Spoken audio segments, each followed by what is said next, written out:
Começar essa live, que é a Oficina de Primeiros Socorros no Mar. Vamos aguardar às 20 horas e aí a gente já começa, tá bom?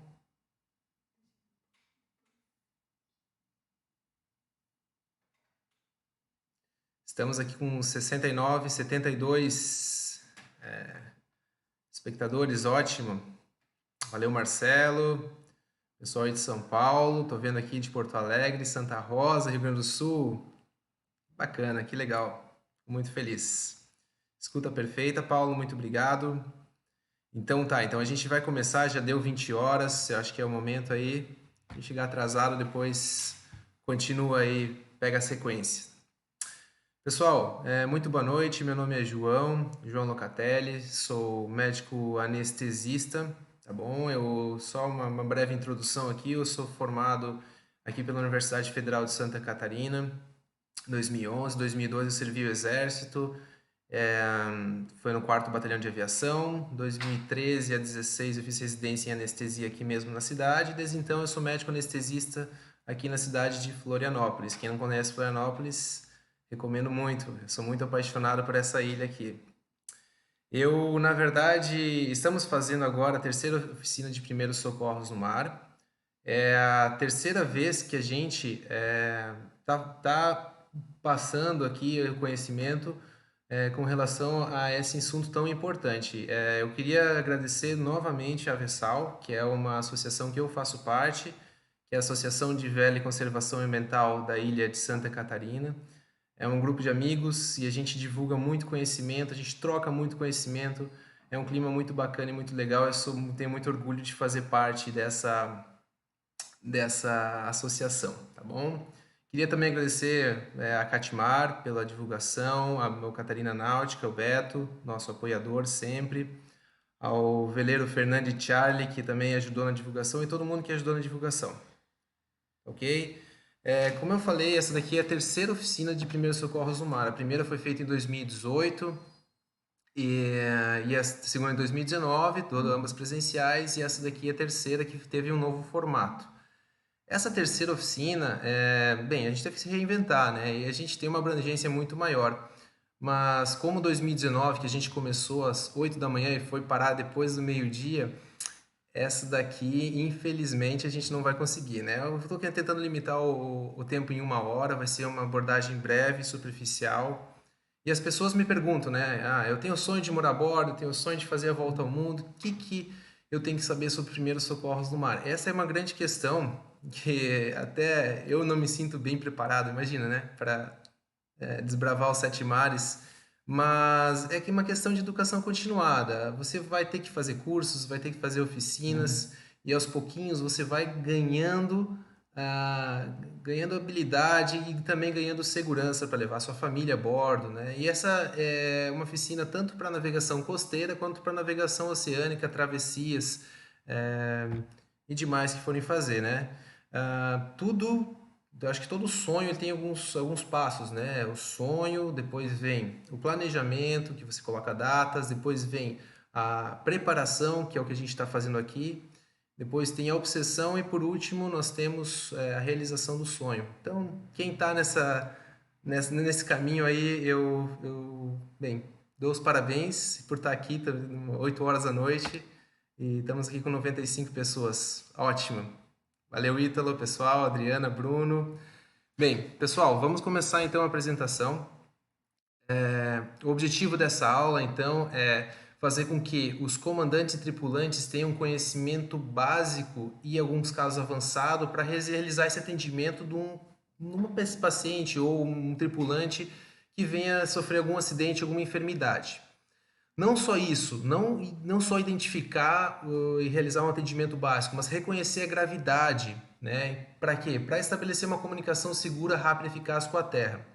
A gente tem que lembrar agora, iniciar essa aula, sempre sabendo que, primeiro item, comunicação é um item de primeiros socorros, de segurança de saúde, ok? E a nossa terra é ali onde a gente vai ter o suporte avançado. Então, a gente vai conversar um pouquinho sobre comunicação mais à frente, mas a gente precisa estar ciente de reconhecer a gravidade. O que requer que a gente entre em contato, o que requer que a gente possa fazer, esperar um pouco mais, fazer uma conduta. Isso é o nosso objetivo da aula de hoje também. Tá? E no final da aula, a gente tem também algumas materiais aqui que eu trouxe. Até fui no Mariblu hoje, no meu barco, aqui em Santo Antônio de Lisboa. Daí peguei as caixas de primeiros socorros aqui. Eu vou mostrar no final para quem ficar até o final da aula. E a gente vai também colocar todos os itens para quem ficar até o final da aula do que eu considero hoje como a confecção de um kit de primeiros socorros, seja da parte navegação costeira, seja na parte da navegação oceânica. Peço a todos, por favor, que coloquem o seu nome também, um outro item antes de a gente realmente começar, que coloquem o seu nome e a cidade de onde vocês estão falando. Que quem ficar até o final, aí a gente vai sortear entre as pessoas aqui que colocarem o nome, tá bom? Minha esposa Lina aí, ela tá escrevendo. E a gente vai fazer um sorteio aqui ao vivo de uma apostila. Essa apostila foi aquela que eu dei a oficina do ano passado. É uma apostila um pouco mais completa, bem mais completa que essa aula. E ele vai receber pelos correios de graça aí quem ficar até o final da aula também. E aí eu vou demonstrar os kits de primeiros socorros que eu tenho no Mariblu, que é uma navegação mais costeira, tá? Mas mesmo assim a gente tem algumas coisas de navegação costeira, navegação oceânica, ok? Então vamos lá. Então, a gente sabe que um barco, agora aqui eu não vou falar somente de vela, eu não vou falar somente de mar também. Eu acho que todo o conhecimento que a gente tem aqui, a gente vai utilizar em diversos momentos da nossa vida, né? Quando eu falar sobre suporte básico de vida, eu vou falar como se a gente realmente estivesse em terra também, tá? Como se realmente uma pessoa tivesse infartado na nossa frente, ou um acidentado, etc, né? Então, esses são os itens que a gente vai utilizar para a vida. Então, dentro de uma embarcação, a gente tem já recursos bem limitados e restritos, né? E a gente tem que ser simples numa embarcação. A gente tem que ser autossuficiente dentro de uma embarcação, né? Então, qualquer abordagem médica ali, a gente tem o objetivo de preservar a vida, evitar e controlar danos. Essa questão de evitar é extremamente importante. Aliviar a dor quando ela é presente. E lembrando que a terra é o nosso suporte, então a gente tem que entregar o paciente vivo em terra, né? Vivo e bem em terra, não simplesmente vivo, né? Dentro de uma embarcação, prezamos sempre pela segurança e, como eu falei, a simplicidade. E a chamada da aula foi, né, que a gente tem que se preparar em terra para as intercorrências que vêm acontecer no mar. Ser autossuficiente, saber muito sobre navegação, astronomia, meteorologia, motor, a gente tem que saber tudo, elétrica, hidráulica. Isso é muito legal, é muito apaixonante da vela e acho que eu quero passar essa parte também da parte apaixonante da medicina com recursos escassos e em locais inóspitos também, ok? Então, dentro das funções de comandantes e tripulantes, eu acho que o mais importante é essa preparação, né, de estar no mar, de levar a sua família, levar os seus filhos, ter uma responsabilidade, uma preparação para isso. Então, é conhecimento e treinamento necessário. A embarcação precisa estar em boas condições, os equipamentos de segurança, seja colete, cinto, tudo precisa estar em boas condições. E os EPIs também, que acho que pouca gente lembra no barco, né? Os EPIs, uma máscara, quando a gente está furando a fibra, por exemplo, ou um óculos, ou mesmo quando a gente está trabalhando aí com algum material um pouco mais pesado, uma bota para não se machucar o pé, isso é muito importante também. Eu sempre tenho no meu barco óculos, se bem que eu já uso, mas óculos, luvas diversas e botas principalmente, tá? O comandante ele é responsável por checar o estado de sua tripulação e usa medicações crônicas, pacientes hipertensos, diabéticos, asmáticos. O que acontece? Eles têm que ter uma medicação no mínimo eu considero 100% a mais do tempo, ou seja, o dobro do tempo a mais do que uma navegação. A pessoa não pode começar uma navegação e sem ter as medicações crônicas, elas podem acabar. Isso pode ser extremamente danoso. Tem que conhecer o kit médico, tem que manter em ordem, saber a validade do kit, trocar as medicações quando necessários. checar os meios de comunicação com terra. Eu vou contar uma história aí que aconteceu que eu vivi aí, uma falha de comunicação, falha não, ausência de comunicação que quase veio com um desfecho desfavorável. Sempre evitar acidentes, evitar uma segunda vítima, vamos comentar sobre isso também mais à frente, e estabelecer os planos de evacuação médica e resgate. Aqui eu coloco, por exemplo, agora em fevereiro, a gente ficou algumas semanas lá na Antártica, e foi legal assim da gente conhecer as estações de diversos países de pesquisa, de diversos países, e a gente foi, que até o Charlie conhece bem, a gente foi na do Vernadsky, que é praticamente uma das últimas, né, latitude 65, quase chegando no Círculo Antártico. E uma das minhas curiosidades era como é que eles faziam evacuação médica, como é que eles faziam atendimento médico. Ali eles tinham o centro cirúrgico, tinham um cirurgião, mas era só um, e o poder de resolução deles era pequeno. Então eles tinham um padrão bem estabelecido do quando que a gente pode fazer a evacuação e quando que a gente tem que fazer evacuação médica, e eles têm a base americana principalmente que estabelece. Então mesmo em locais inóspitos a gente tem que também ter um plano de evacuação médica. Quando a gente faz uma navegação oceânica, seja daqui até, por exemplo, o Rio de Janeiro, Florianópolis até o Rio de Janeiro, a gente tem que pensar, poxa, se dá um problema no meu barco, se eu precisar de resgate, quais são os portos que eu posso abordar, né? Será que essa minha rota é mais segura? Será que eu não necessariamente precisaria ficar um pouco mais à terra se minha embarcação não está 100%, ou se eu tenho uma tripulação que não está 100% a bordo? Isso a gente tem que avaliar também. Então, toda navegação tem que ter um plano de evacuação médica e resgate. A gente sai daqui e vai para a África, a gente sabe que até metade do caminho a gente está sob cuidados do Brasil, a gente pode voltar. Mas tem a Ilha da Trindade, tem outras ilhas ali no meio que a gente pode estabelecer também, tá bom? Se eu estiver falando muito rápido, vocês me avisem, se o som não estiver legal. Então, a minha história sobre comunicação. Vamos lá. Tava eu lá em Manaus em 2012 e a gente estava fazendo um trabalho com uma lancha, um barco de alumínio aí de 6 metros aproximadamente. Já era final do dia, quase escurecendo, e ali a gente estava no Rio Negro. Daí tinha as embarcações de ribeirinhos que cruzam o rio, né? Porque tem comunidades dos dois lados. A gente estava aproximadamente 1 hora de Manaus e aconteceu que no barco ninguém viu e a gente sofreu um acidente com uma canoa, uma voadeira ali em Manaus, e eram 3 mulheres que estavam a bordo, sendo que tinha 2 filhas e a mulher mais idosa, que ela estava se sentindo mal e ela estava indo para Manaus, estava em direção a Manaus e cruzando o rio naquele momento, sem iluminação nenhuma também. E a gente e essa paciente teve um trauma crânioencefálico, um ferimento, corto contuso, cortou bastante a cabeça dela, sangrou bastante. E eu fiz o primeiro atendimento e eu vi que não tinha nenhum recurso. A gente tinha saído para um reconhecimento, que é coisa básica. E quando a gente viu, a gente não tinha nenhuma comunicação, o celular não pegava, a gente não tinha rádio VHF.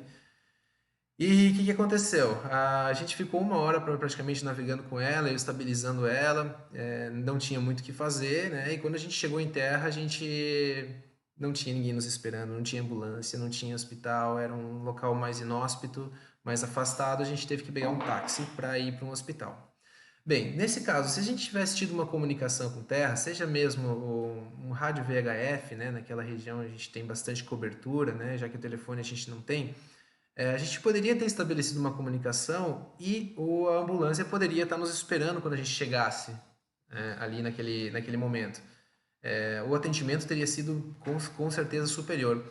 Felizmente teve um desfecho favorável, né? Mas essa é uma história que eu sempre conto aqui porque poderíamos não ter tido isso, né? Então, comunicação é um item de segurança médica, não simplesmente segurança da tua embarcação, mas segurança dos tripulantes, seja todas essas aí que eu estou colocando, né, em rádio VHF, satelital, internet a bordo. Hoje a gente está cada vez com bastante evolução nisso. Então a gente usa para relatar um incidente, obter opinião e consultoria médica. Hoje a gente tem uma coisa chamada telemedicina, que é maravilhosa, nós aqui utilizamos, né? Até quando a gente tem algum caso mais grave, a gente entra em contato com algum especialista, seja em São Paulo, Rio de Janeiro, com uma conversa ao vivo, né? A gente consegue mandar as imagens radiológicas e a gente consegue fazer essa otimização do tratamento, né? E claro, obter resgate no caso de estresse, né?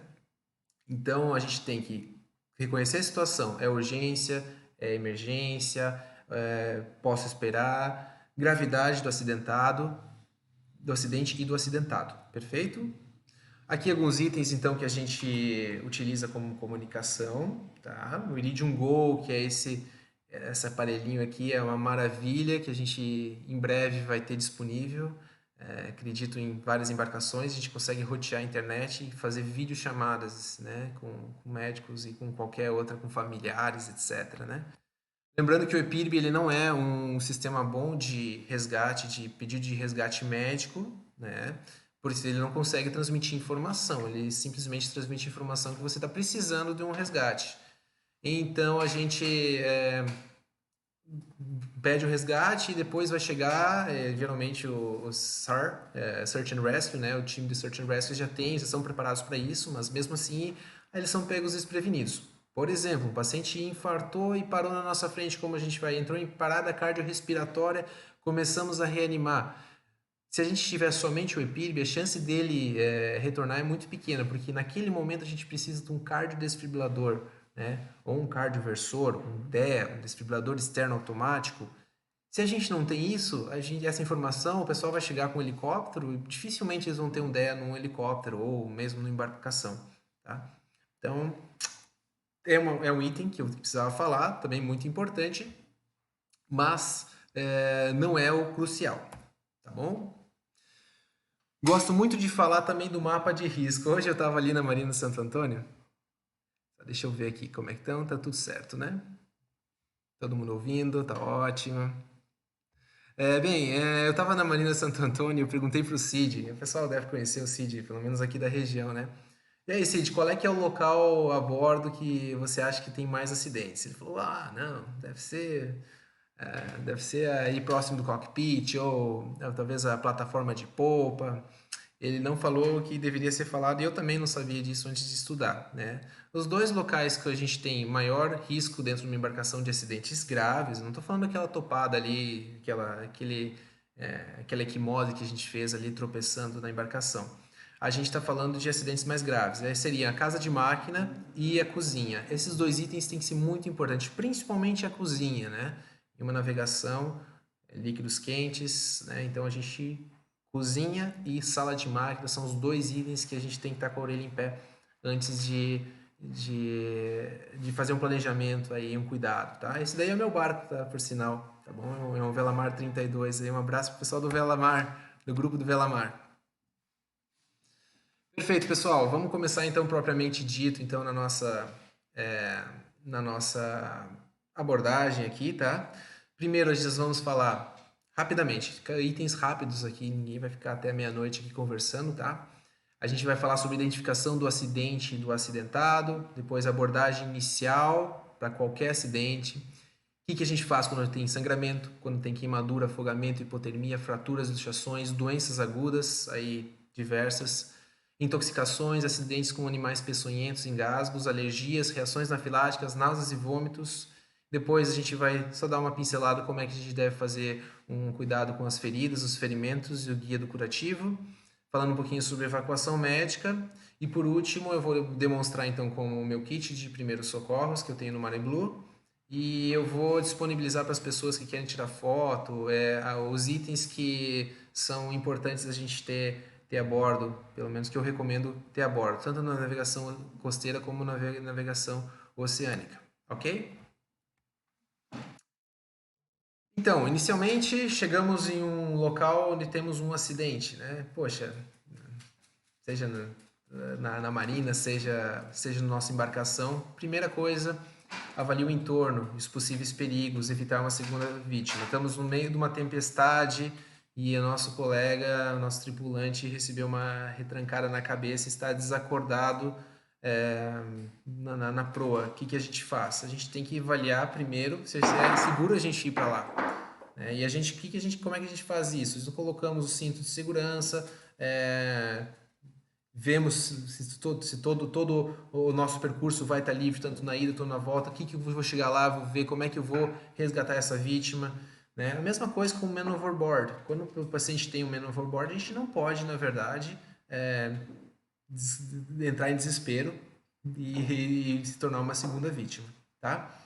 Chegamos num paciente, perfeito, aquele mesmo tripulante, aquele tripulante lá que não sabia nada e foi lá no meio da tempestade, levou uma retrancada na cabeça, fez um jibe chinês e aí o paciente está lá desacordado em cima da nossa embarcação. Então a primeira coisa que a gente faz é checar consciência, depois a gente checa respiração e depois a gente checa circulação, que seria o pulso, ok?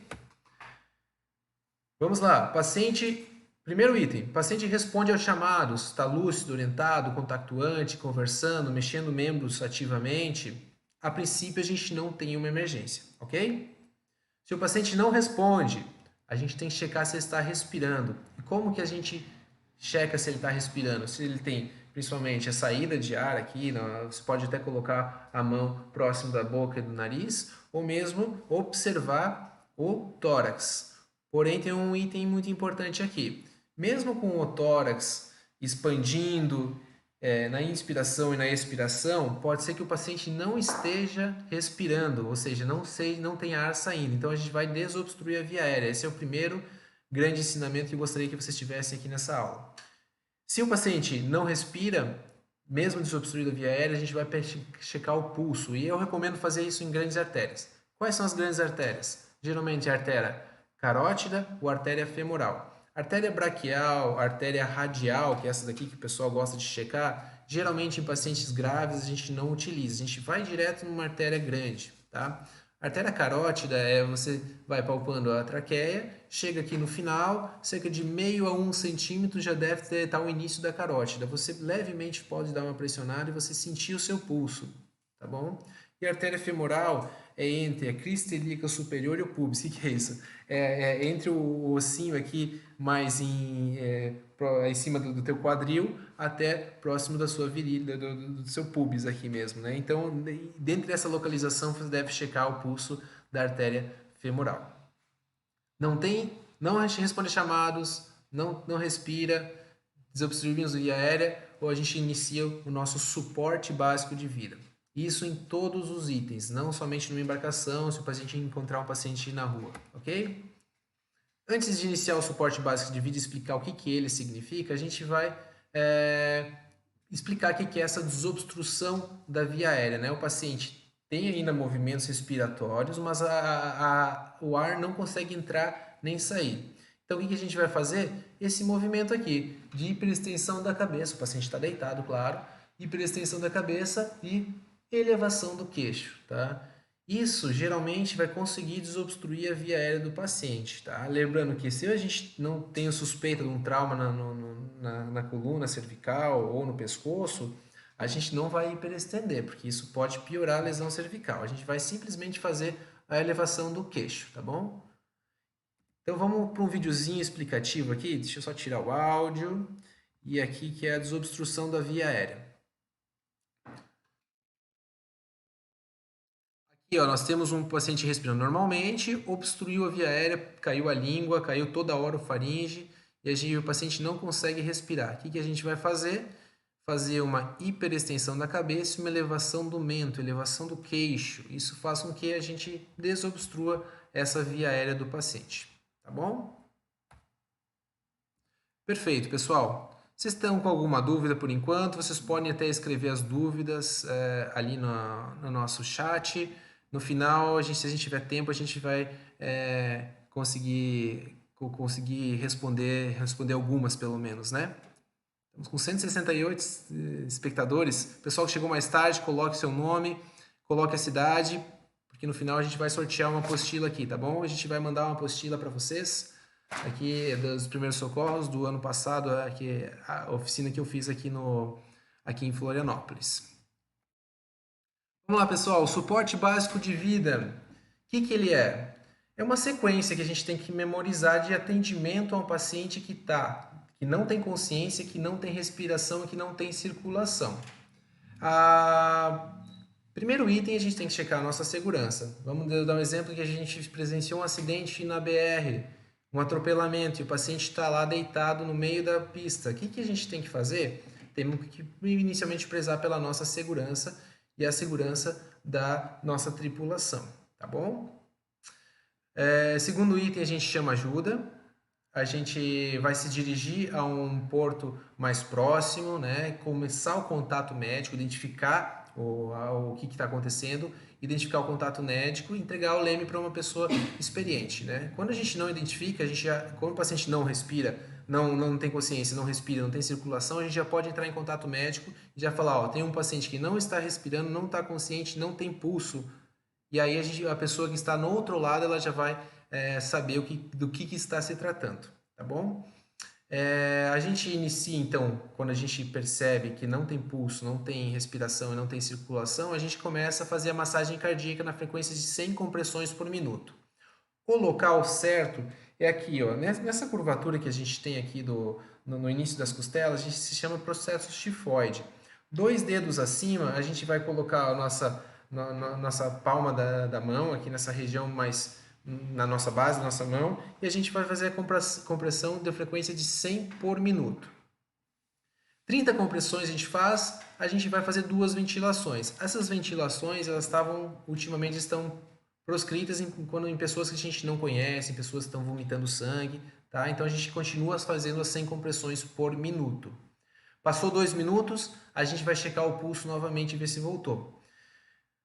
É difícil a gente retornar uma circulação somente com a massagem e com a nossa respiração. O objetivo é manutenção da vida, manutenção dos sinais vitais. Então, assim que chegar ao DEA, que é o desfibrilador externo automático, aquela caixinha que a gente tem, na última oficina eu trouxe, mas é aquela caixinha amarela que a gente tem em aeroportos, em shopping centers.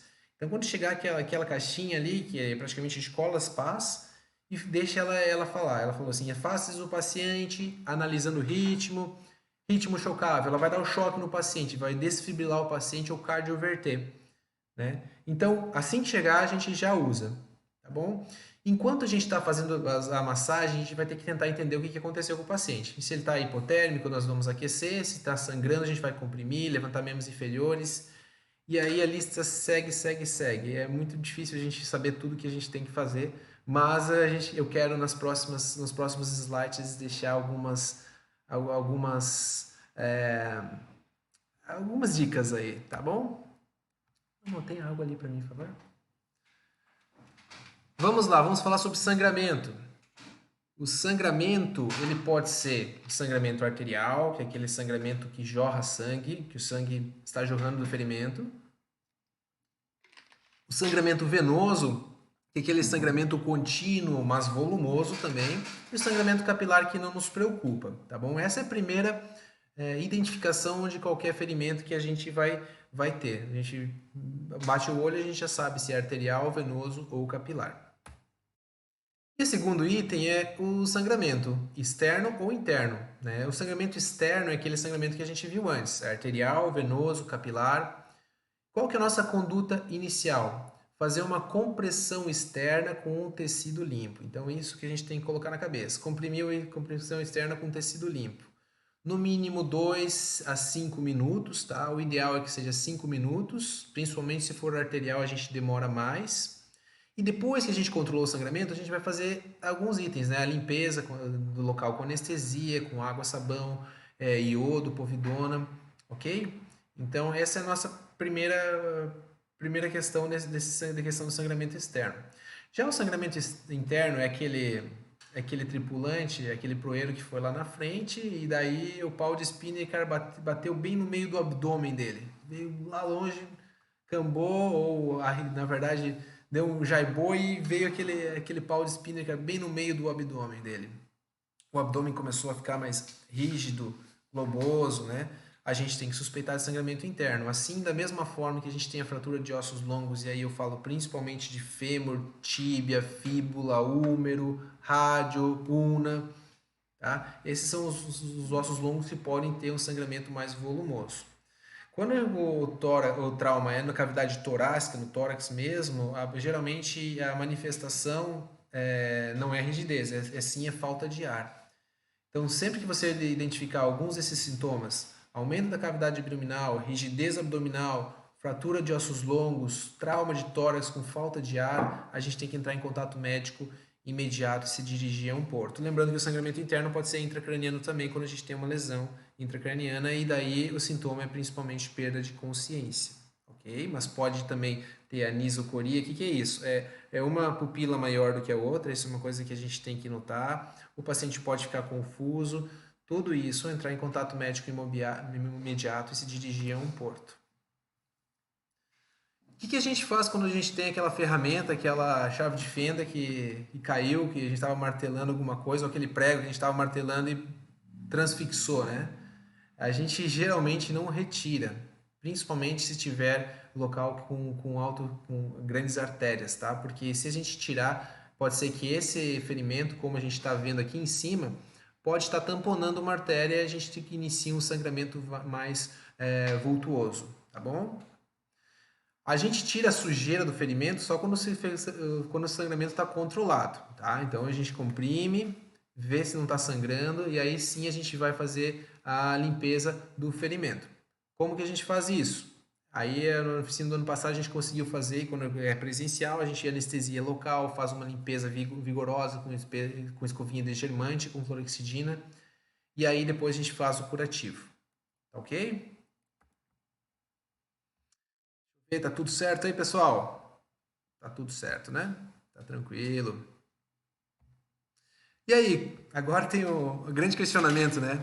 Sangramento incoercível. E aqui já tem uma imagem de um garrote, um torniquete, né? Vamos lá. Quando que a gente garroteia um membro? Tá? Antes de garrotear um membro, a gente sempre tem que comprimir os grandes vasos. Vamos dar o exemplo dessa figura aqui embaixo mesmo, né? O paciente teve uma amputação traumática, e aí começou a sangrar, sangrar, sangrar. O que a gente faz antes de garrotear o membro? A gente vai comprimir os grandes vasos, né? No caso dos membros inferiores, as pernas, a artéria femoral, que a gente já falou como identificar. No caso de membro superior, a gente vai pegar a artéria axilar, né? E ele pode, dependendo da quantidade de sangue que o paciente perder, ter sinais de choque hemorrágico. O que é o choque hemorrágico? É quando a gente perde muito sangue e aí a gente começa a ficar torporoso, confuso, sudoreico, pálido, tá bom? Isso a gente também tem que identificar. Aí a gente pode garrotear o membro, se a gente não conseguiu comprimir a artéria, ficou lá até a equipe de saúde chegar ou até a gente chegar em terra. Não conseguimos, a gente pode garrotear. Sempre anotar o horário, porque depois do garrote nós temos um tempo de viabilidade aí do resto do membro, tá? E pode inviabilizar esse membro, tá bom? Aqui a gente tem só um videozinho rapidinho, de tirar o áudio, do que acontece quando a gente tem um sangramento, um ferimento aí, né? São dois jovens aí que estão mexendo com estilete, e aí, primeira coisa, a gente vai pressionar a área. Nesse caso, praticamente o ator desfaleceu aí, né? A gente deita a vítima de costa, principalmente quando é um sangramento mais volumoso, né? Ele percebe que ele ainda continua comprimindo.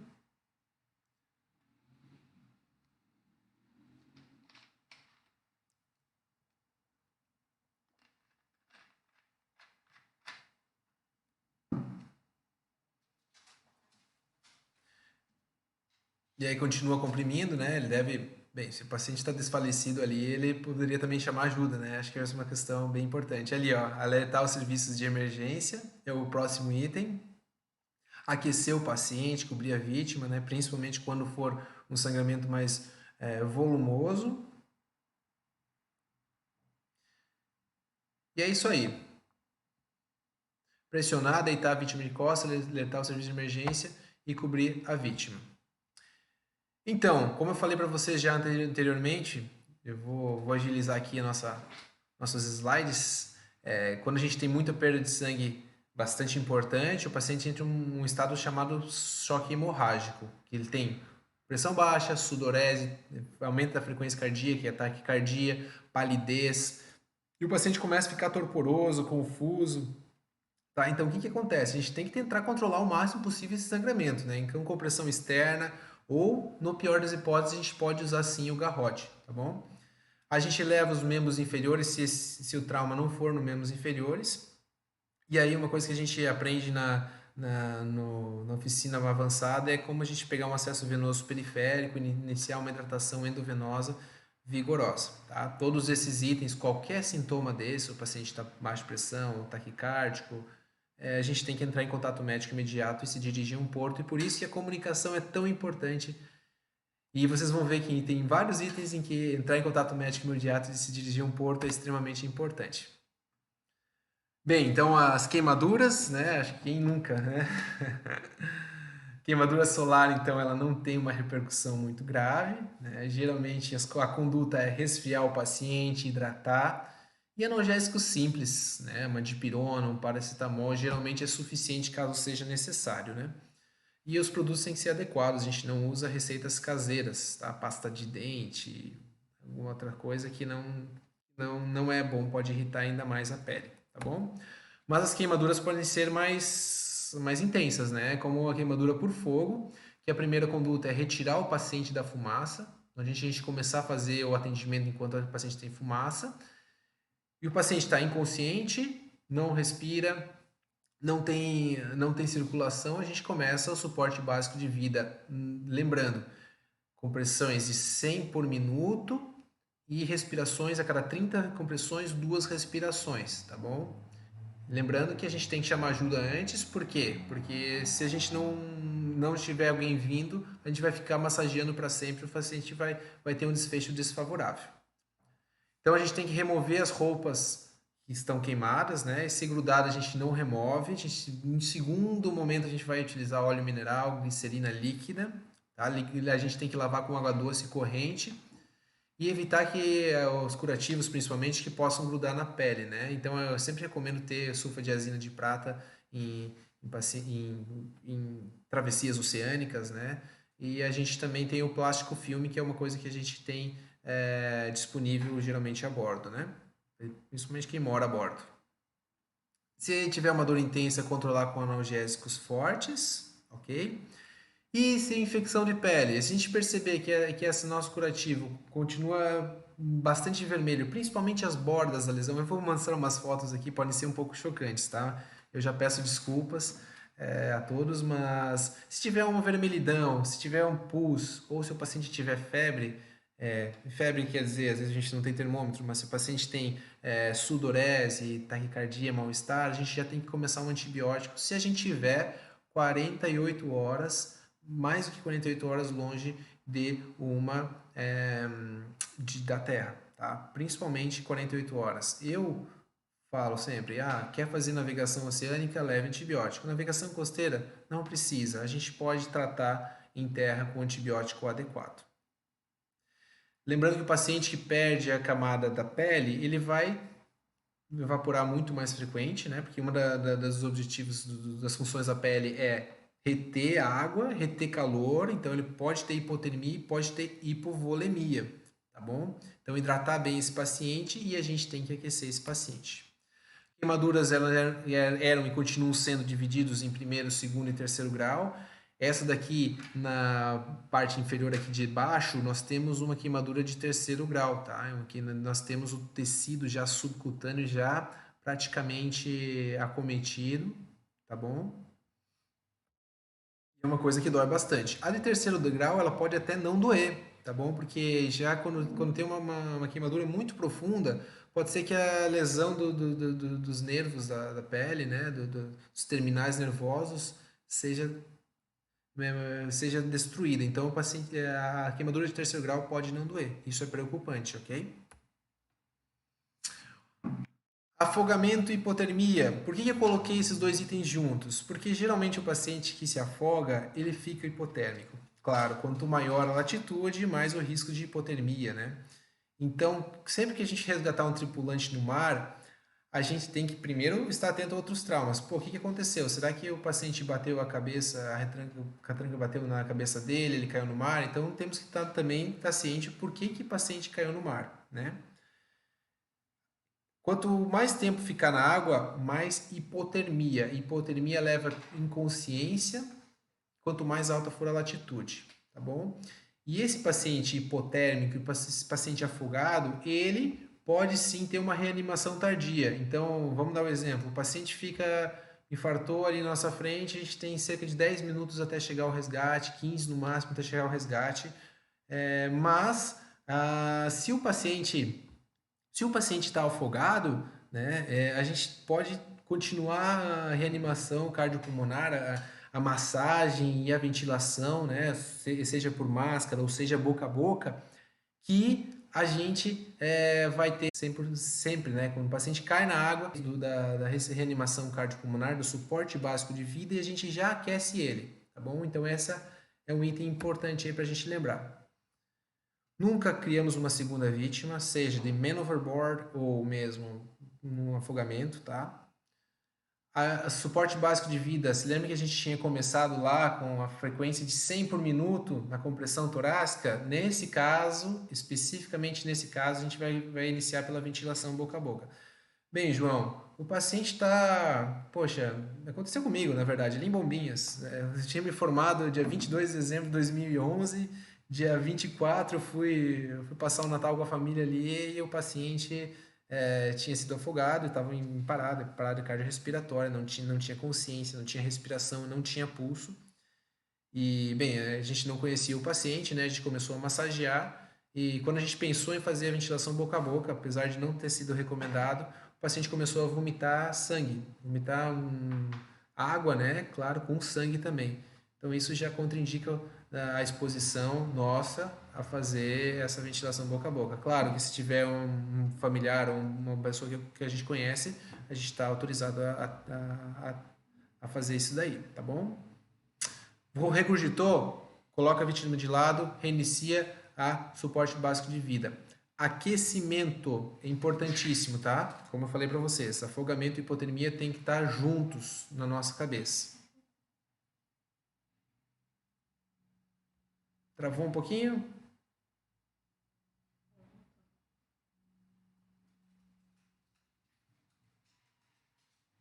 Pessoal, travou? Voltou? Tá ótimo. Vamos continuar aqui. Então, se o paciente estiver consciente, a gente administra líquidos quentes, tá? E lembrando que o paciente que sofreu afogamento e principalmente precisou de uma reanimação, ele pode vir a desenvolver problemas respiratórios, principalmente porque o tórax, o líquido pode ter entrado dentro do pulmão. E isso gera uma reação inflamatória.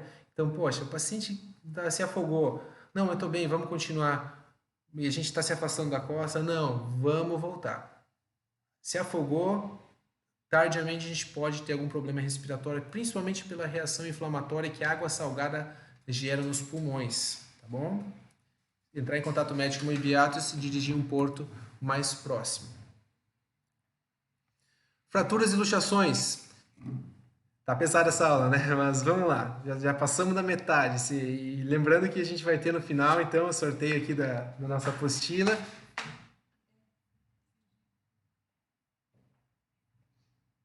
10 apostilas. Ó, são 10 apostilas que vamos sortear. O pessoal da Vessal acabou de falar que 10 apostilas vamos sortear então pro pessoal. Tá bom? Então, poxa, fiquem até o final aí, vai valer a pena. E esse conhecimento que a gente está passando agora pode ser útil para vocês mais para frente, tá bom? E eu estou sempre disponível também para os amigos, quem precisar, vocês sabem que sempre podem contar comigo em todos os momentos, né? Quem me conhece sabe. Então, pessoal, teve uma fratura a bordo, então, o que acontece, né? A gente, primeira coisa, ossos longos, que é fêmur, tíbia, fíbula, húmero, rádio, podemos ter um sangramento interno. Então, sempre a gente avalia como é que está o volume da lesão, principalmente fêmur, que é o osso nosso mais longo do corpo, né? E é altamente vascularizado. Então, essa é a primeira coisa. Então, se a gente identificar que fraturou o rádio, né? A gente está lá velejando e o leme, cana de leme foi para um lado e a gente bateu e fraturou o rádio, né? A gente vai e observar também como é que está a extremidade. Se ele tiver pálido, frio ou azulado, cianótico, a gente tem que ir uma urgência, a gente tem que entrar em contato médico imediato, tá bom? A mesma coisa que a gente avalia, depois se a fratura foi no rádio, por exemplo, a gente avalia como é que está a movimentação, né? O paciente precisa ter dor, infelizmente, né? Mas nesse momento, se ele tiver alguma lesão nervosa, perda de movimento, formigamento, a gente tem que entrar em contato médico imediato, porque redução da fratura e o tratamento precoce de uma fratura pode vir a evitar uma lesão nervosa que possa ser irreversível mais para frente, tá bom? Primeiro caso, uma fratura, avaliar o quadro geral do paciente. Vamos. Consciência, respiração, circulação, como todo trauma. Vamos ver se o paciente está sangrando, se tem uma fratura exposta, né? Que pode ter um risco de morte.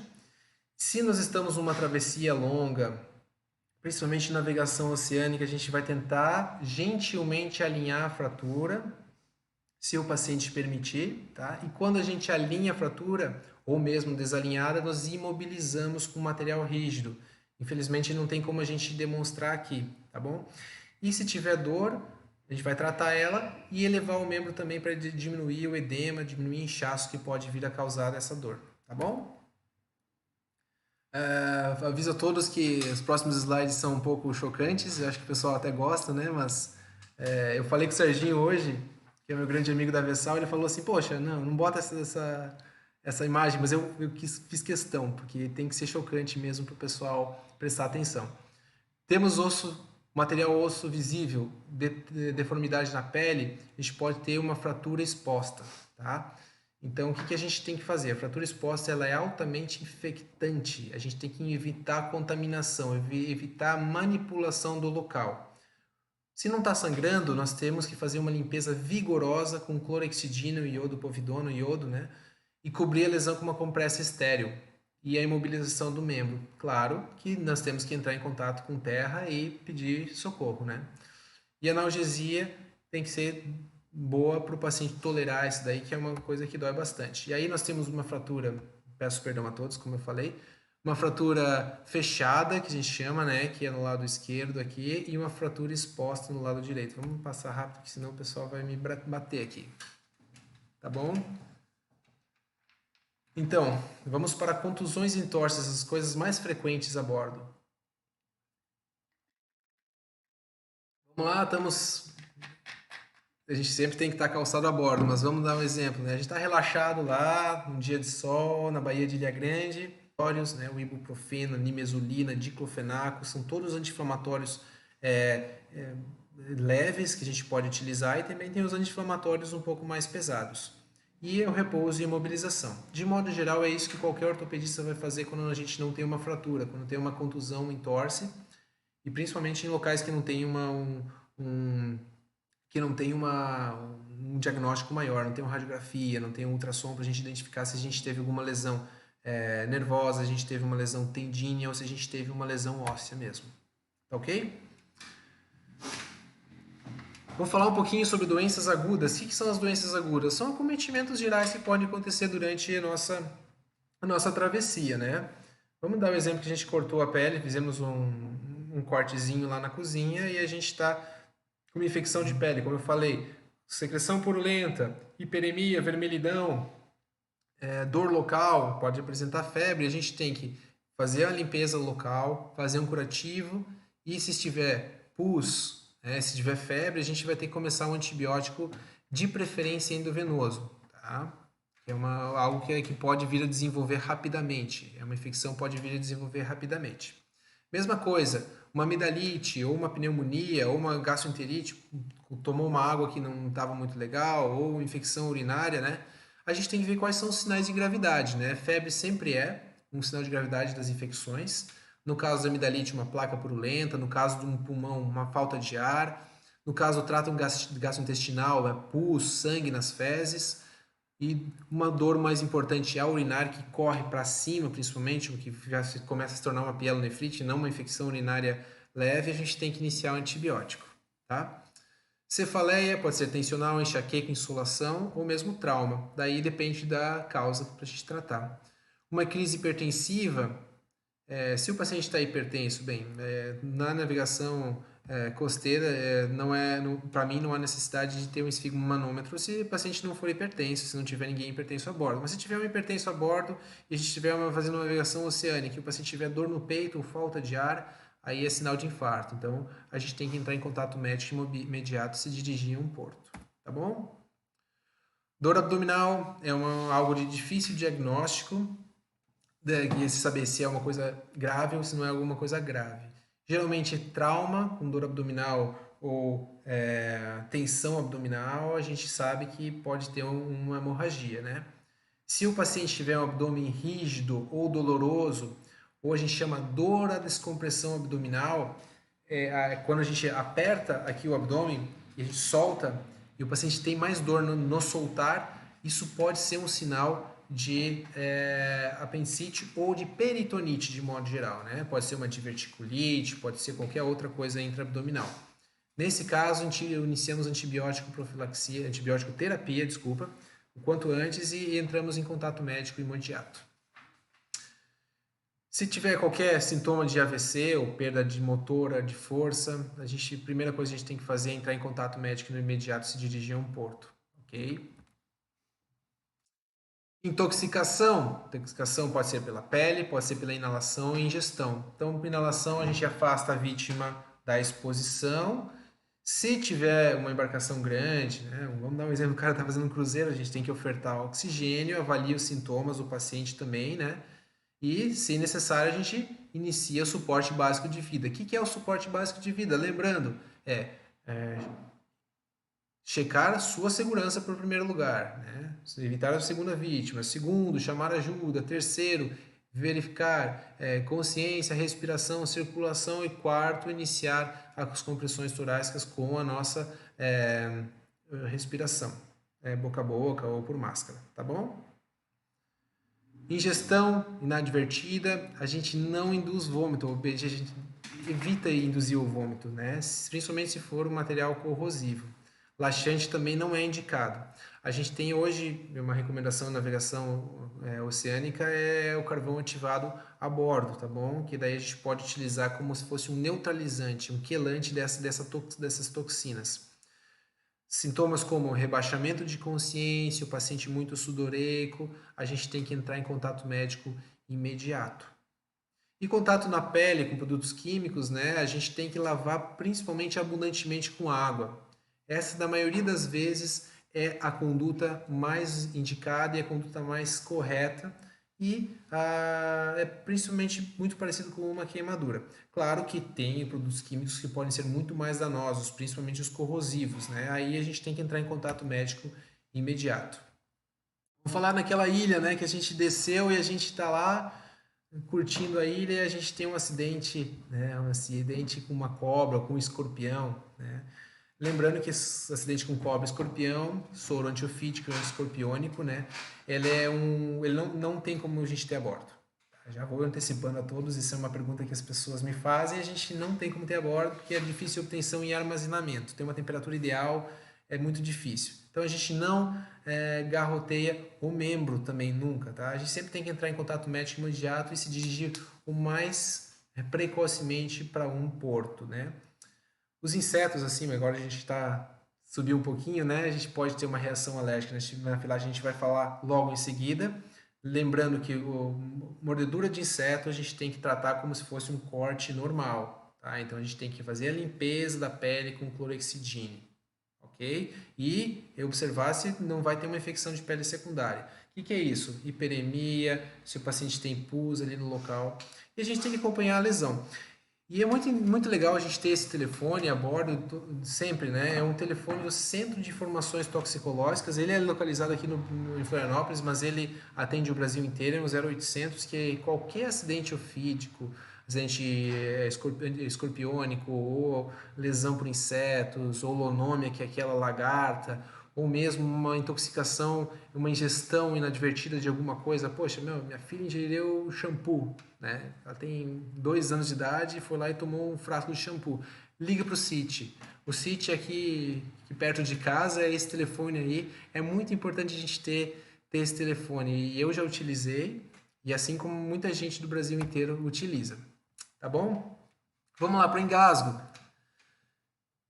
Engasgo é algo que que é totalmente reversível, né? Totalmente não é 100% dos casos, né? Mas a gente consegue ter uma manobra chamada manobra de Heimlich, tá? Que a gente desobstrui a via aérea. Aí a gente vê aquele cara no churrasco, curtindo lá, churrasqueirinha, toma um banho de mar, daí sai lá e ele pega um pedaço de carne e fica obstruído a via aérea. Aquilo lá que a gente viu lá no começo, daquela manobra de hiperextensão da cabeça e anteriorização do mento, do queixo, a gente viu a via aérea, né? Então vamos dizer que alguma coisa obstrua ali. A gente tem que desobstruir. Como que a gente faz isso? Aumentando a pressão intra-abdominal e intratorácica, tá?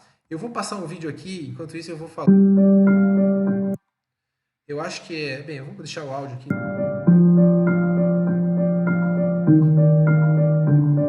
Um casal que tava jantando, né? Acho que várias pessoas já viram isso daí, passou pelo WhatsApp.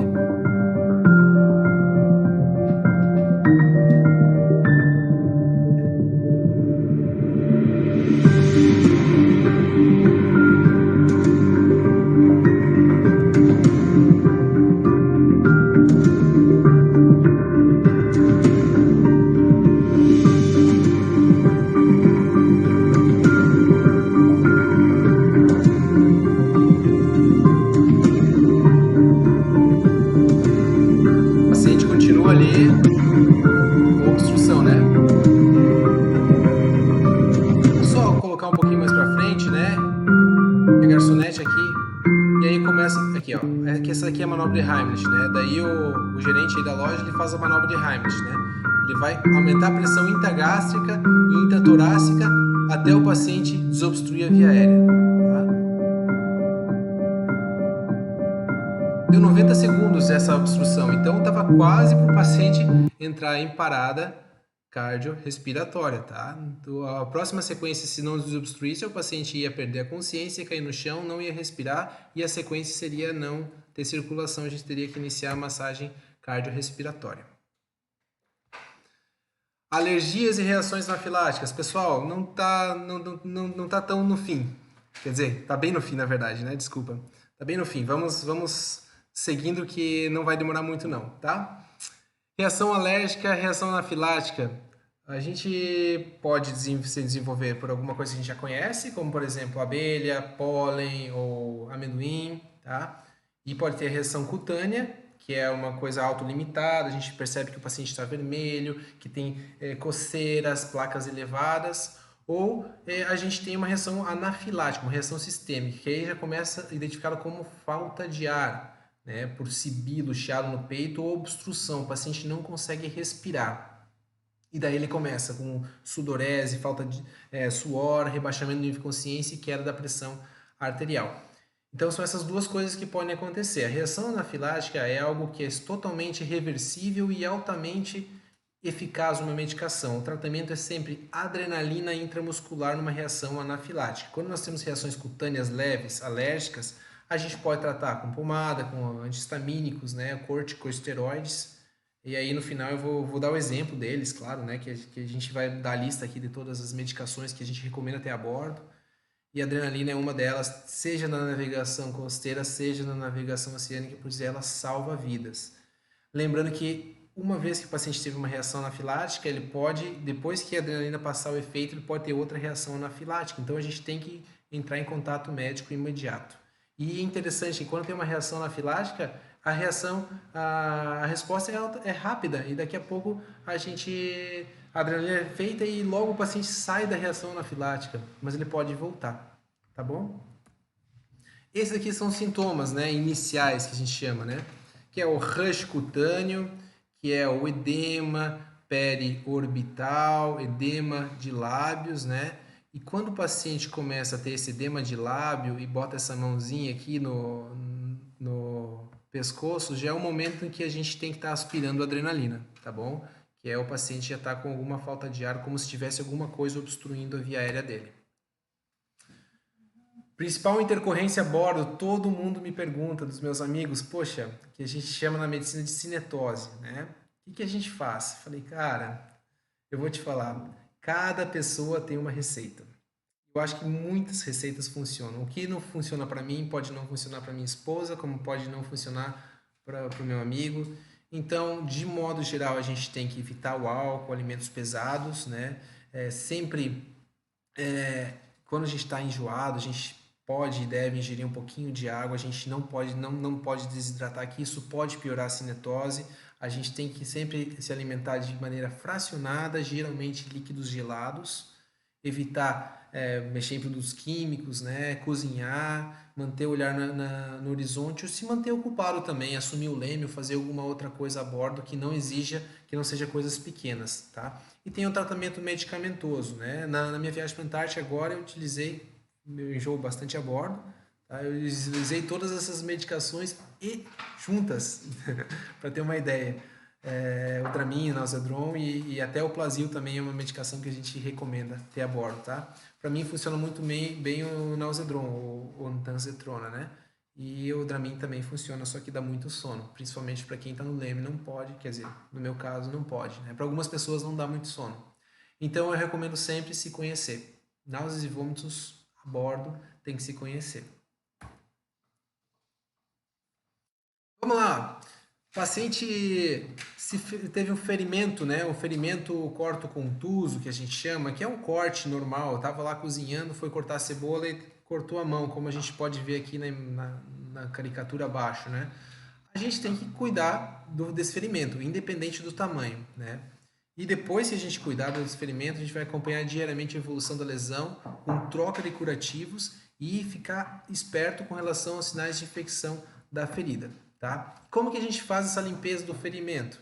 A gente tem que, vamos dizer, o paciente se cortou, a gente vai limpar com soro fisiológico, né? E retirar a sujeira.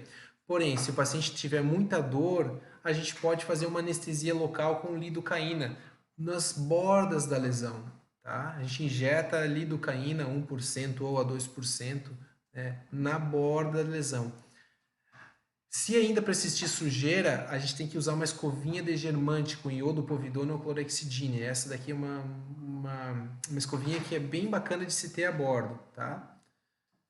E usar gases limpas e compressas para o fechamento do ferimento e atadura. E identifique acompanhamento diário para ver se não tem nenhum sinal ou sintoma de infecção ali da lesão, tá bom? Quando a gente tem um ferimento que os bordos não conseguem se fechar, nós temos uns bordos abertos, então a gente pode ter cultura de micro-organismos, infecção, sangramento, sujeira. Então hoje em dia a gente tem uma coisa chamada Steri-Strip, que é essa fitinha aqui embaixo, é bem bacana, é bem legal, tá? A gente consegue praticamente fazer uma sutura leve, né? Um ferimento que não esteja tão afastado, que não seja em locais com grande flexibilidade, grande tensão, na verdade, né? Que é cotovelo, joelho, pulso. A gente consegue fazer esse fechamento com uma fitinha, na verdade, tá? Não utilize Super Bonder, é irritante. Não utilize qualquer outra cola, cola de contato, essas coisas, por favor.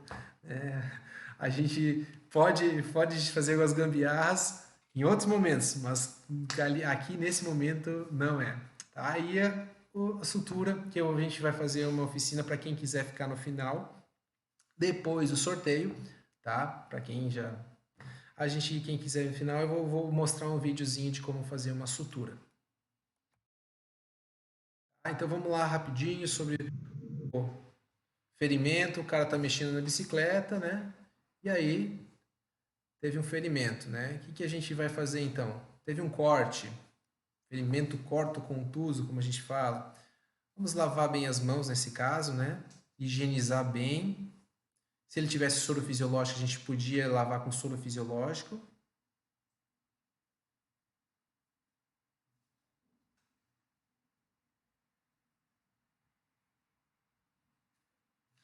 A gente vai desinfetar, né, com iodo, povidona ou clorexidine.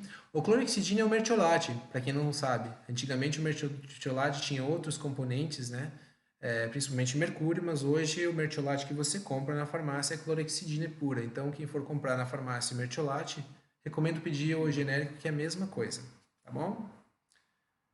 E claro, cronicamente a gente tem que ver a vacina antitetânica, principalmente se for um ferimento com sujeira, tá ok? E o monitoramento aí das lesões.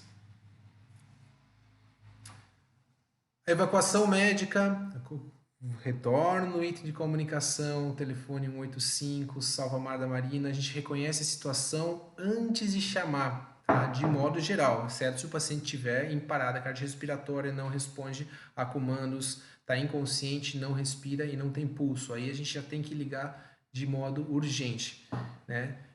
Agora, se temos um tempo ali, se o paciente está lúcido, está contactuante, ou se tem impulso, tem respiração, a gente tem que reconhecer a situação para informar corretamente a intercorrência, porque a partir da informação correta, a gente vai ter o encaminhamento correto. Sempre seguir as riscas, as orientações passadas, e a gente não pode ficar em pânico, né? Algumas observações rápidas, se a gente estiver em via marítima, cuidado com a aproximação das embarcações. Se estiver por via aérea, a gente não abandona a embarcação antes, tá? Lembrando que por via aérea, quando eles jogarem o cabo, a gente tem que deixar aterrar, ou a gente não pode pegar o cabo do helicóptero diretamente. A gente tem uma energia eletrostática, acredito eu, não sei bem, não sou, que pode vir a fazer o choque. Então deixa cair primeiro na água ou na terra o cabo e depois a gente pega. Tá bom? E a gente também não amarra também, como eu já ouvi falar casos, né, do cara amarrar o cabo na embarcação, fazer um lais de guia e deixar o helicóptero preso lá. A gente levar o passaporte e dinheiro. E lembrando que se tivermos amputação, a gente tem que envolver em compressas limpas, tentar refrigerar e levar junto com o paciente, porque toda amputação, a princípio, quando chega no hospital, e eu que trabalho no Hospital Celso Ramos, a gente vê muito isso, é passível de termos essa reimplante, tá? É uma cirurgia bastante complexa, é uma cirurgia que demanda muito cuidado, tem todas as anastomoses vasculares, nervosas, mas em muitos casos a gente consegue salvar o membro, tá bom? Eu pulei aquelas vídeos que eu já tinha utilizado na oficina do ano passado, tá? Então, quando a gente está pedindo uma evacuação médica, uma emergência, a gente pode falar pam, pam, pam, pam, pam, pam. Se a gente souber a estação em terra, a gente deve falar, depois a gente fala todas as estações, isso no rádio VHF mesmo, tá? Ou no SSB.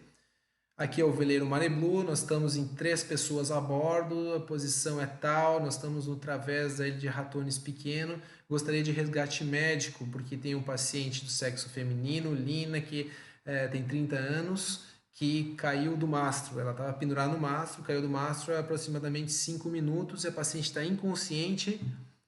O paciente estava consciente, conversando, estava tudo certo com ela, não tinha nenhum sangramento externo. Porém, agora a paciente não está mais respondendo ao chamado, ela ainda está respirando. Eu preciso de ajuda urgente. Dei exemplo de mais ou menos como a gente deve fazer um pedido de evacuação médica. Câmbio, tá? E agora chegou aquela parte que eu gosto, né? Que é como confeccionar um kit de primeiros socorros. E essa vou te falar que é a parte mais difícil que eu tive da aula, dessa oficina.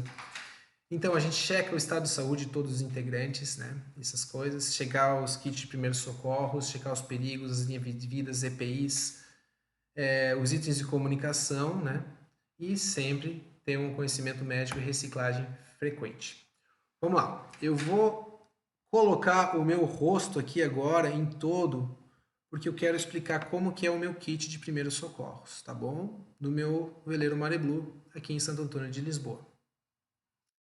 Eu divido o meu kit, bem, aqui eu tenho 3 caixas, tá? Essa caixa aqui, essa sacola aqui, e tem mais essa caixa aqui, ok? Como que eu faço a minha divisão das minhas medicações? Deixa eu só ver se a gente está perfeito. Como que eu faço a divisão das minhas medicações? Essa caixinha de primeiros socorros aqui, eu geralmente deixo para medicamentos de rápido acesso, medicamentos via oral. Eu vou colocar nos próximos slides, então, todos os medicamentos que eu recomendo para ter um kit de primeiros socorros, tá bom? Então a gente vai abrir ela e eu vou mostrar para vocês que aqui tem várias medicações, né? Vamos lá. Tenho, bem, analgésicos simples, dipirona, paracetamol, anti-inflamatórios simples, ibuprofeno, diclofenaco. Tenho analgésicos um pouco mais fortes, como o tramal. Eu tenho antibiótico, porque eu quero fazer uma navegação oceânica. Eu tenho colírio. Eu tenho antiemético, Dramin, Plasil. Tenho o PET de escopolamina também, que é muito importante. Tá? Tenho Dramin, tenho antihistamínico loratadina, tá? Tenho luvas, estetoscópios. Esse aqui é um potinho de clorexidina. Aqui nós temos o meu estetoscópio, gaze, né?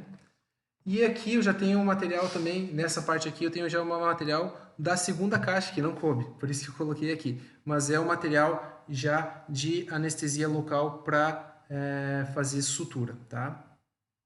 Então aqui nós temos anestesia local, nós temos um bisturi também, para caso precisar, mas itens como luva, tesoura, esparadrapo, são itens também importantes a gente ter a bordo, tá? Aqui na segunda caixa, aí eu tenho um material já itens avançados, tá? De itens endovenosos, principalmente, tá? Alguns itens também e tem algum, por exemplo, oximetazolina, que é para paciente que tiver com coriza muito intensa, tá? E eu tenho a rifocina spray também, que é a mesma coisa da clorexidina, e alguns materiais de medicação endovenosa. Broncodilatador também é uma coisa muito importante. E aqui eu tenho os itens de imobilização e curativo, tá? Então são três caixas. A caixa de medicamentos via oral, a caixa de medicamentos endovenosos e a caixa de, de ataduras, gases, esparadrapo. Aqui tem esparadrapo, micropore. É praticamente isso que a gente tem. Deixa eu me colocar aqui em miniatura.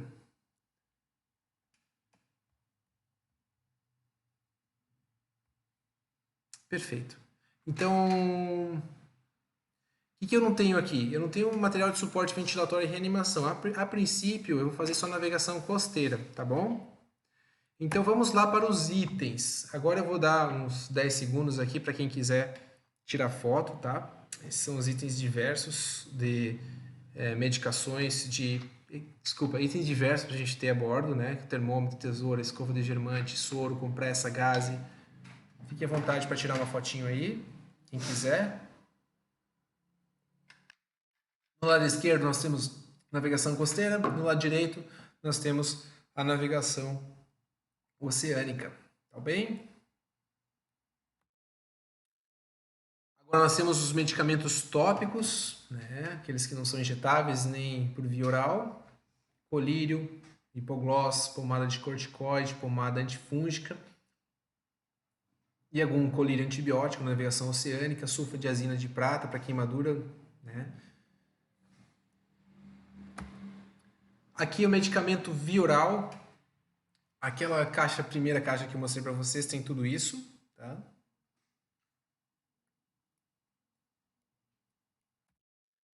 E aqui a continuação das medicações via orais, porque elas são várias, né? E aqui os medicamentos subcutâneo, intravenoso e intramuscular. Eu coloquei aqui, interessante, eu botei aqui na navegação costeira somente adrenalina, que eu acho o mais importante. Aquela coisa que se você não tiver a bordo e o paciente tiver uma reação anafilática, o paciente vai ter um desfecho desfavorável e ir a óbito. Então a gente tem que ter adrenalina a bordo. Tá? É o único item, e eu não só ter, como ter o treinamento de usar. Separei também materiais de imobilização, cuidados e fratura, que na verdade está nessa caixinha aqui, tá? Eu tenho talas infláveis, não tenho talas rígidas.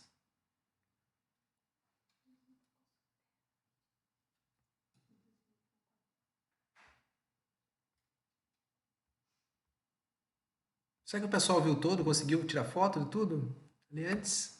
Material de suporte ventilatório e reanimação, isso é para navegações oceânicas, travessias oceânicas, tá? E precisa ter um treinamento bastante adequado de como fazer o uso dessas ferramentas. Bom, pessoal, 185 Emergências Marítimas do Brasil. Aqui tem os telefones de salva-mares, né? Mas se você ligar 185, você já vai ser atendido. O sistema, o SAR, Search and Rescue da Marinha, está disponível pelo seu sistema salva-mar, salva-mar sul, sueste, sueste, leste, nordeste. E lembrando, o último aqui, informação 0800 do CIT, tá bom? E aqui onde os salva-mares, né, eles são responsáveis por essas áreas. Meu telefone, meu e-mail, sempre falo para os amigos, pessoal, não hesitem se por acaso precisar, estou sempre disponível, essa é uma máxima minha, sempre em toda a minha vida, sabe? Meus amigos sempre souberam que eu estava disponível, isso, conhecimento, assim como um dia eu vou precisar de vocês, meu motor não vai funcionar, eu não vou saber resolver por algum motivo, então fiquem bem à vontade. Vamos então para o sorteio, então, né? É isso? Deixa eu ver aqui. Dúvidas? Não, vamos fazer o sorteio primeiro ou dúvidas?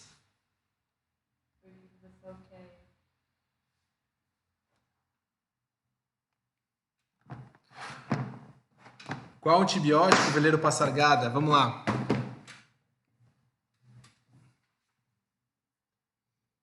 Temos bastante dúvidas, né? Tá. Então tá, vamos rapidinho fazer as perguntas primeiro antes do sorteio, tá? A gente não vai demorar muito não. E o pessoal fica mais um pouco aqui comigo, né? A primeira pergunta então é quanto tempo dura a massagem cardíaca e quando que é a hora de parar? A massagem cardíaca, ela teoricamente, vou colocar na tela inteira, porque desculpa pessoal, tá na tela inteira já. A massagem cardíaca, ela dura o tempo necessário, tá? É difícil, nem os médicos sabem a hora de parar. Geralmente o paciente não aguenta em hipóxia, sem ter circulação e ter respiração mais do que 15 a 20 minutos, mesmo um paciente jovem. Claro que o paciente com mais idoso, com algum problema cardiológico, a reserva é muito menor, né? Mas antes de 20 minutos a gente não para de fazer massagem cardíaca, tá bom? Ou até chegar ao resgate, ok? Existem casos que depois de 15, 20 minutos o paciente voltou, mas geralmente quando o paciente retorna nós temos já um episódio de hipóxia, né, cerebral. Então, eu sempre coloco 20 minutos, é o tempo mínimo aí para reanimação cardiopulmonar.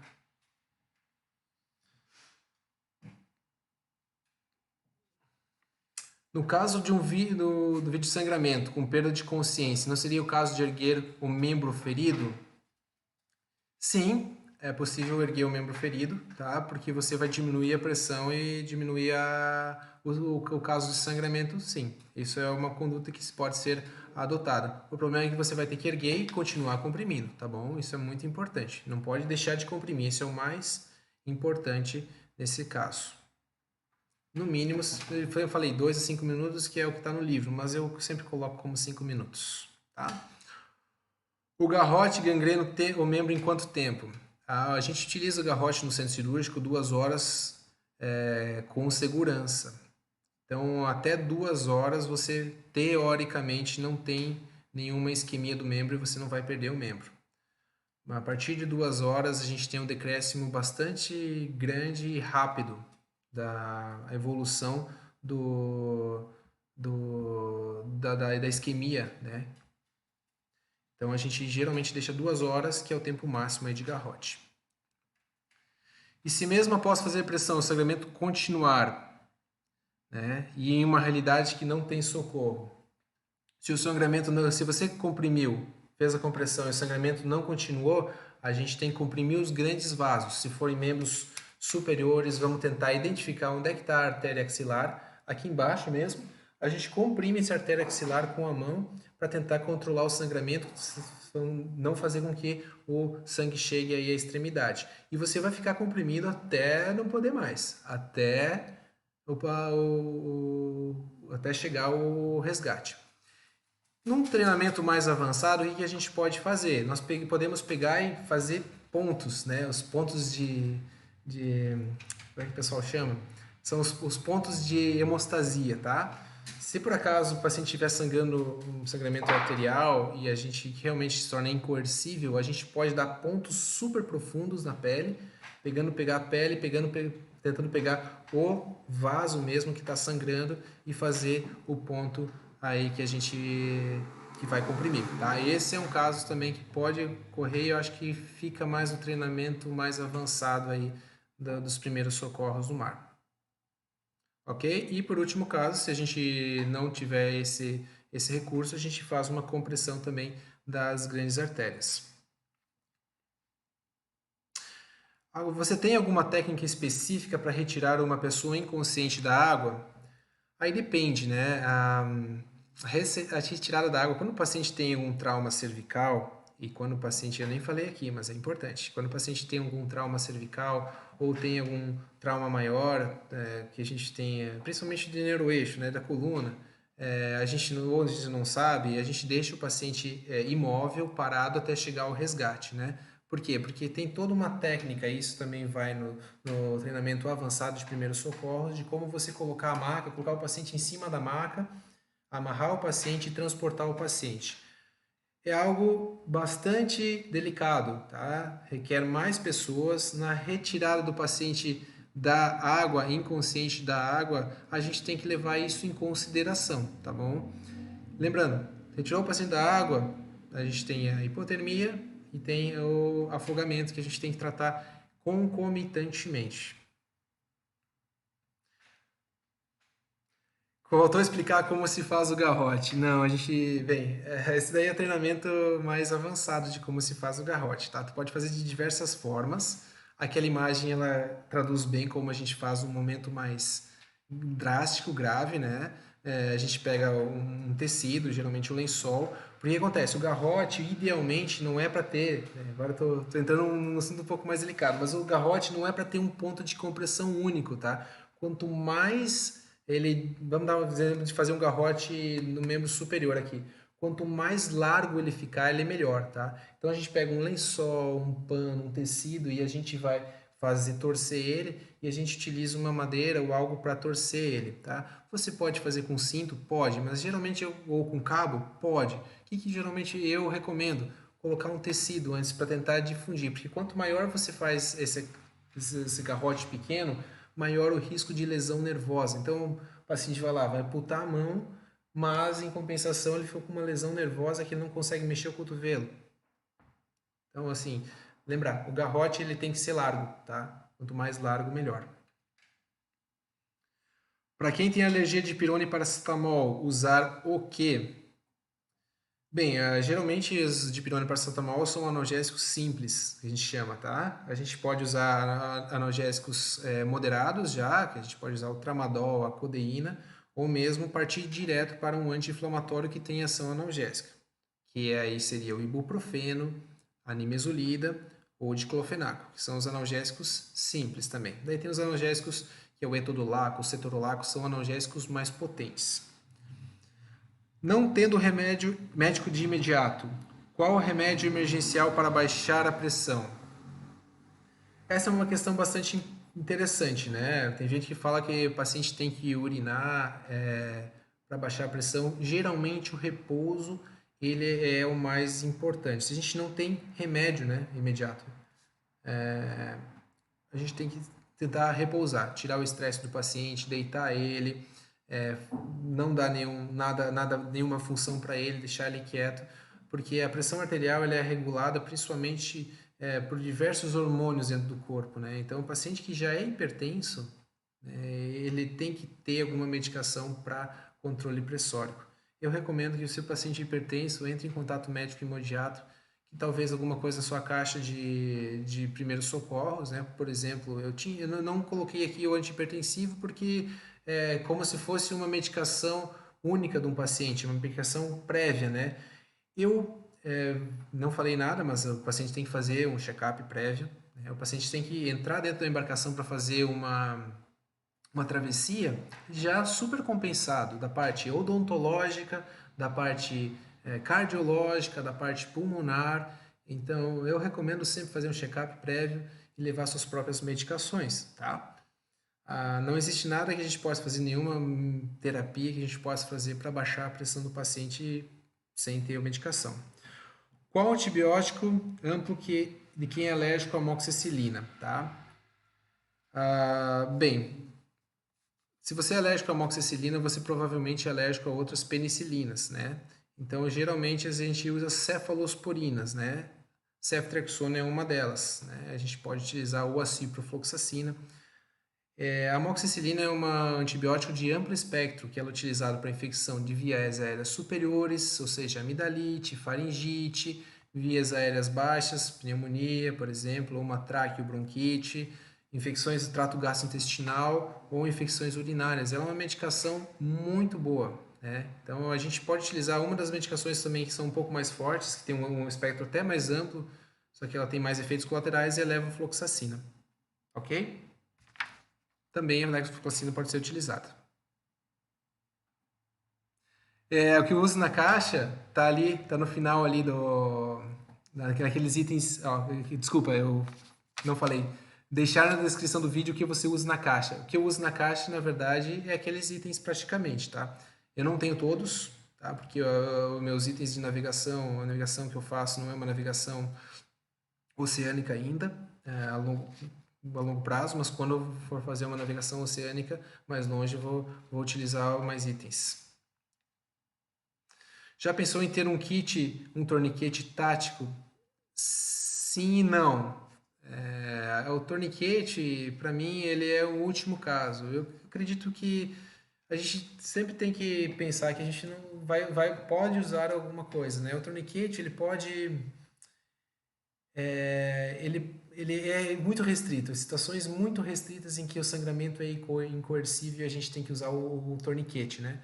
Então, eu não recomendo ter um torniquete, um material para torniquete. Você pode fazer, por exemplo, com compressas também, com ataduras, desculpa. Ataduras e compressas você consegue fazer um torniquete. Então, não vejo a necessidade de ter.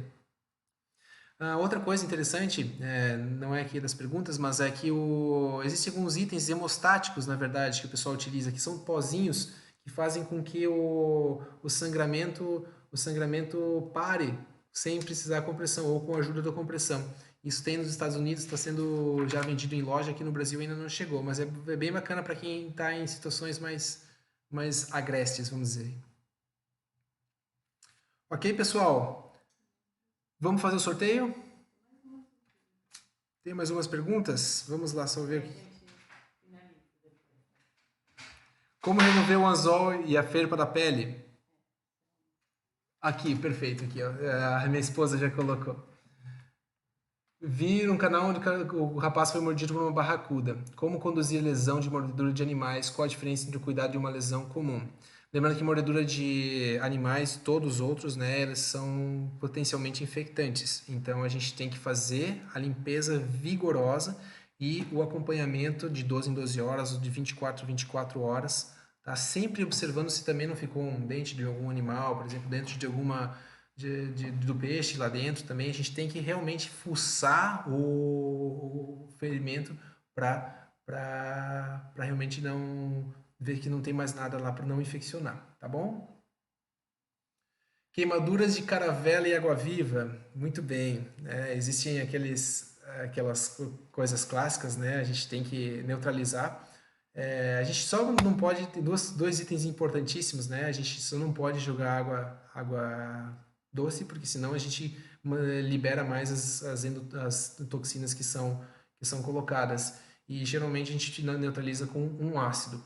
Ok, pessoal? Como adquirir adrenalina? Tem que pedir para um amigo médico ou você tem alguma receita médica. Nas farmácias eles têm, principalmente porque tem muita gente que tem reação alérgica anafilática. Então hoje em dia tem a EpiPen. EpiPen é uma caneta de adrenalina que já vem na dose. É muito bacana. Tu não precisa ficar aspirando nem nada. Você simplesmente coloca no vasto medial da coxa. Isso também num treinamento mais avançado a gente pode até fazer. A gente bota no vasto medial da coxa ou aqui no deltoide mesmo, e aí injeta, aperta um botão e já está injetado.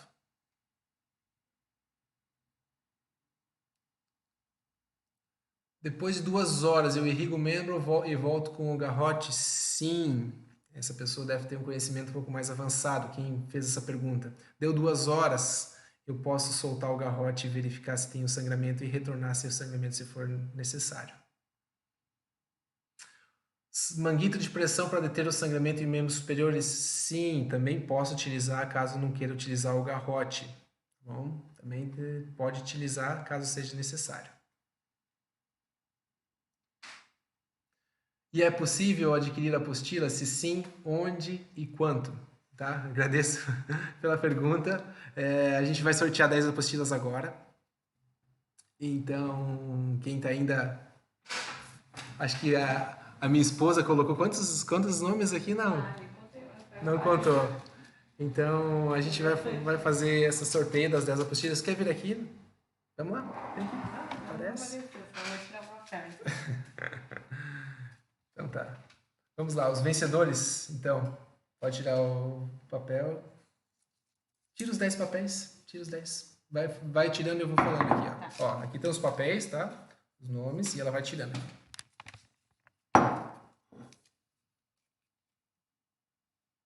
Rubens Benini, Porto Seguro. Um abraço, Rubens. Clóvis César, Rio de Janeiro. Lembrando que quem foi sorteado, deixe... Bem, eu vou... Mande, por favor, Mande, por favor, no meu e-mail o seu endereço, tá bom? Então aqui eu vou deixar aqui o meu e-mail. Quem for sorteado, por favor, mande o endereço, o nome completo e endereço aqui no e-mail que nós estaremos mandando para vocês. Rubens Benini, Porto Seguro. Um abraço, obrigado pela participação. Rubens, Porto Seguro, cidade linda. Clóvis César, do Rio de Janeiro. Marcelo Veleiro Kickoff. Marcelo do Veleiro Kickoff, parabéns. Rosário Quintero, de Santana da Parnaíba, São Paulo, também. Obrigado, viu, pela presença. Adriana Berti. Cabedelo, Paraíba. Um abraço, Adriana. Nádia, Bracuí, Angra. Lugar que em breve estarei aí, com toda certeza. Suzana... Vamos lá, eu não estou entendendo a letra da minha esposa. Eu que sou médico, eu não entendo a letra da minha esposa. Scramming. Suzana Scramming. Ademir Tasca, de Balneário Barra do Sul. Camila Casanova, do Veleiro Vaganella. E por último nós temos Aline Fernandes. Vagavela, desculpa. E Aline Fernandes de Maceió. Também um abraço, Aline. Obrigado pela presença de todos. Bem, estamos encerrando então a nossa live. Eu agradeço muito a presença de todos. Espero ter passado um pouco do conhecimento. E, bem, bons ventos a todos. Tchau!